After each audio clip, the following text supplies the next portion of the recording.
Cette semaine, les trois grandes idées reçues que nous entretenons ici et là à propos de nos relations.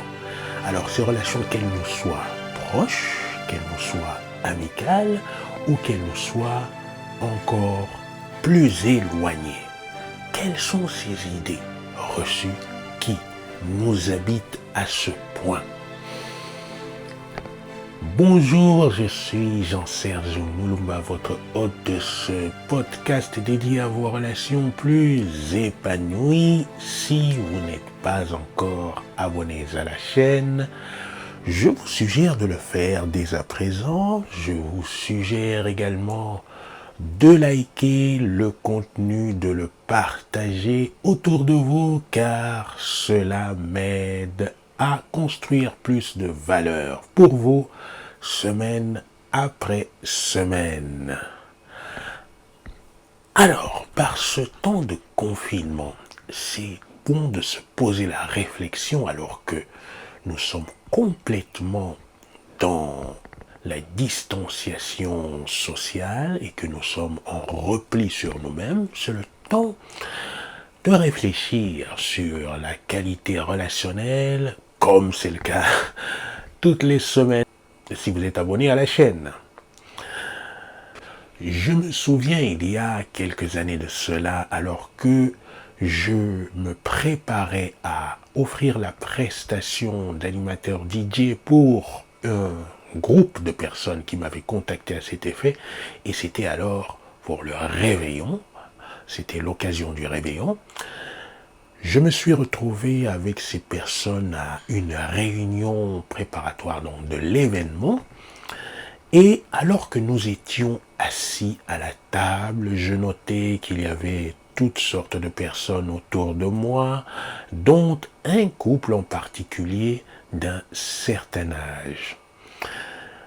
Alors que la dame était tout à fait contente de partager ce moment avec les personnes qui étaient là autour d'elle, le monsieur était un peu plus pensif.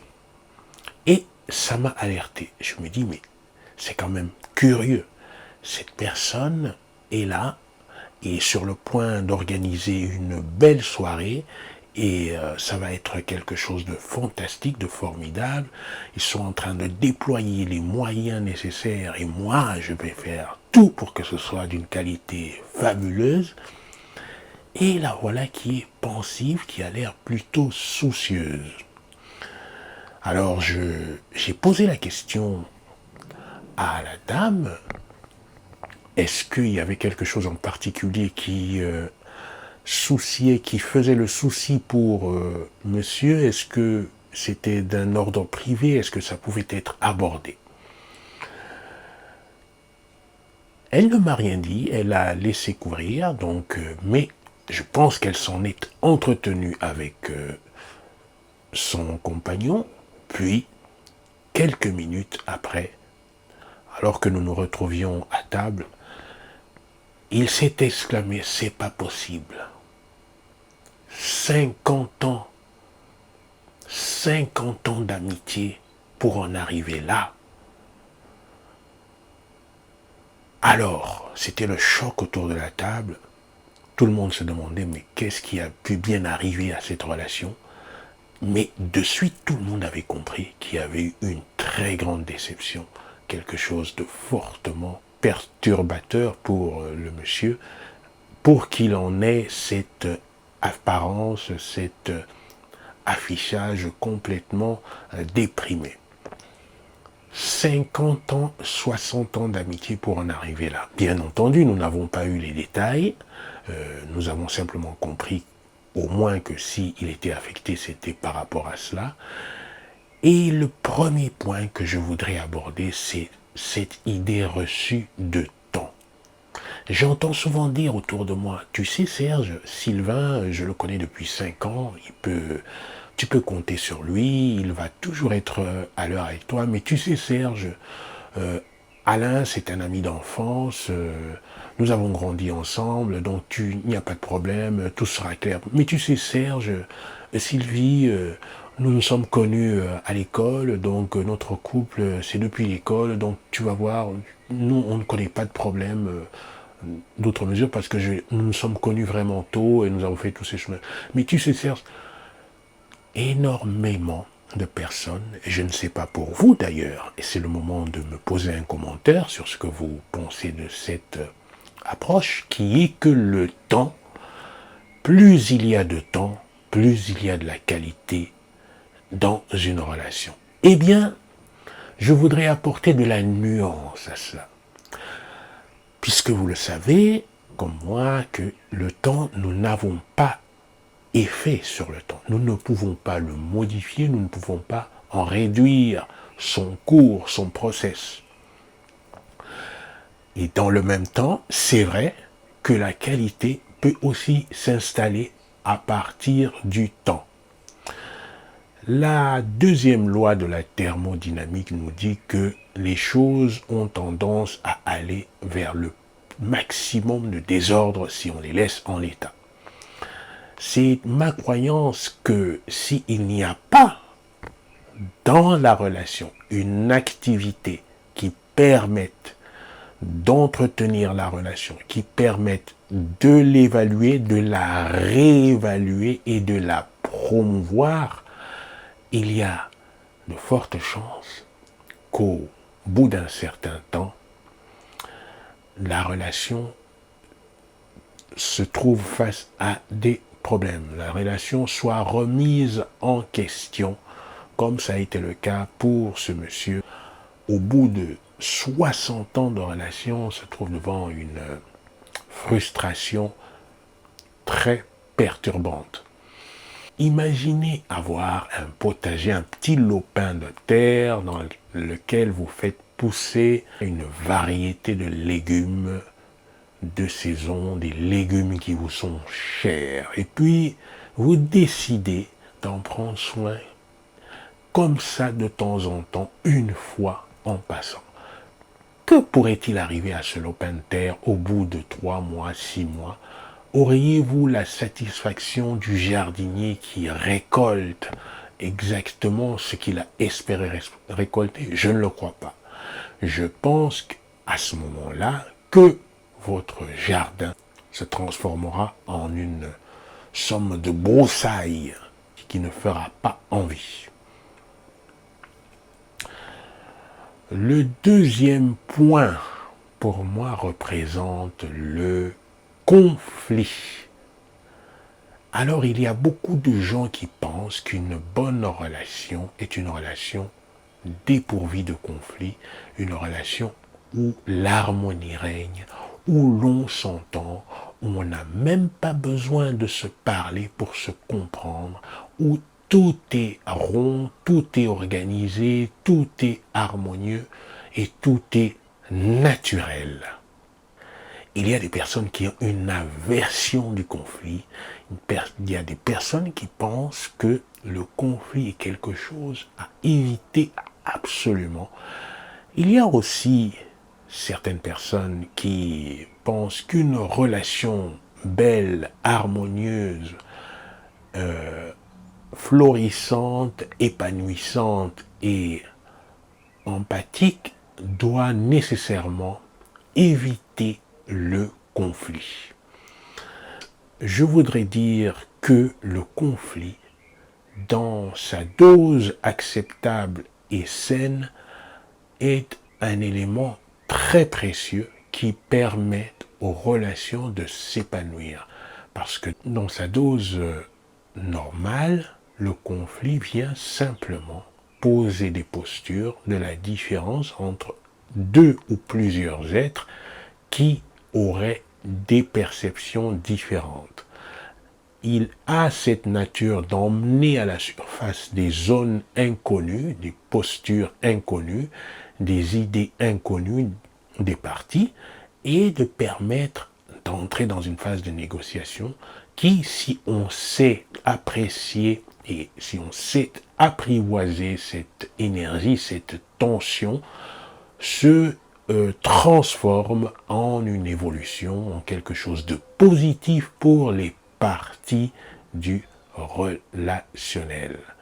Personnellement, le conflit, je m'en suis tenu éloigné pendant longtemps parce que j'avais le sentiment, la conviction que la paix était quelque chose de primordial.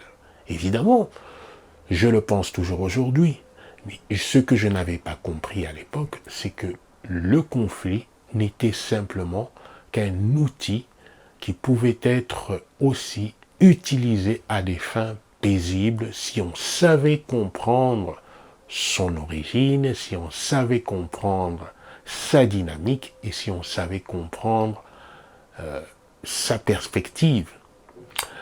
Alors, aujourd'hui, tout est différent. Je pense que le conflit est quelque chose de salutaire, qu'il en faut un petit peu dans toutes sortes de relations. Et c'est la phase du storming dans le processus de Bruce Tuckman qui dit que il y a un ajustement de l'énergie, des jeux de pouvoir et de la connaissance aussi, pour enfin trouver une plateforme qui soit convenable pour tout le monde. La troisième idée, elle est tout à fait coriace, celle-là aussi. Il dit que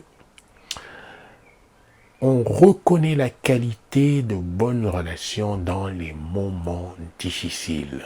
Alors oui, cela est vrai.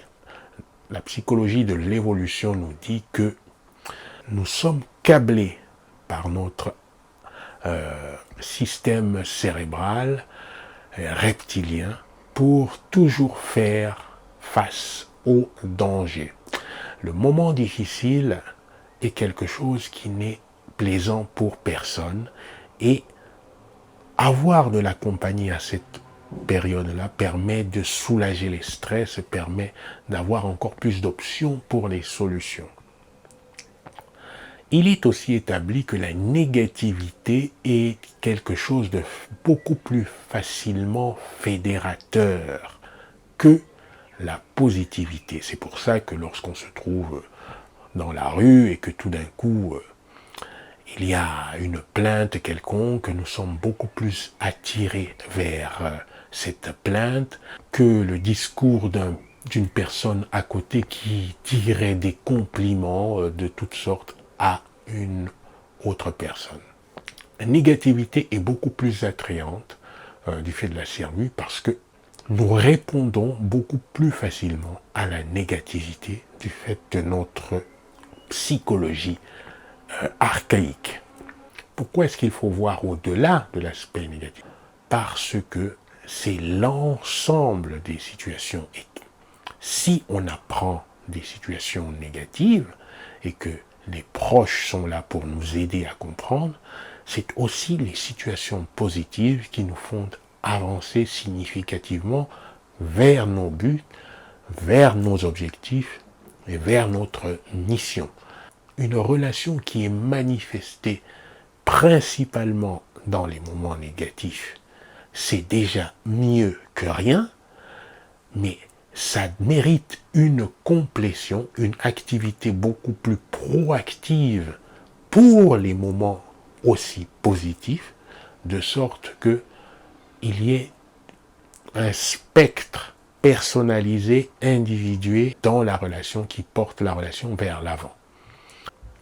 Après, il est toujours facile de dire, oui, mais les moments de fête sont beaucoup plus faciles à fréquenter que les moments de difficulté. Dans les situations positives, j'entends par là des situations porteuses où on a l'envie et la volonté de faire avancer des projets spécifiques, précieux, qu'ils soient de nature objective, qu'ils soient relationnels ou sociaux, c'est-à-dire des choses très concrètes qui permettent de faire avancer les personnes en relation sans que cela soit forcément des moments de fête. Ce sont plutôt des moments d'idéation, de travail, de progrès ensemble. Alors, quelle est votre idée sur les moments positifs et les moments négatifs? Pensez-vous que les relations, les bonnes relations sont plutôt manifestées dans des moments de difficulté,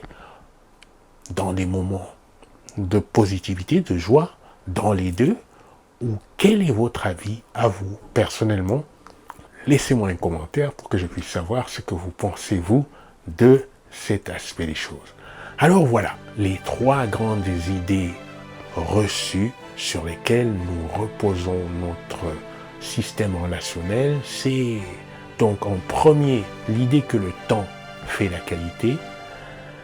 En deuxième, l'idée que le conflit est absolument à éviter dans de bonnes relations. Et en troisième, l'idée que c'est simplement dans les moments les plus compliqués que l'on voit la qualité d'une bonne relation. Voilà, cet épisode est maintenant terminé. Je vous dis à la semaine prochaine pour un autre thème. À bientôt.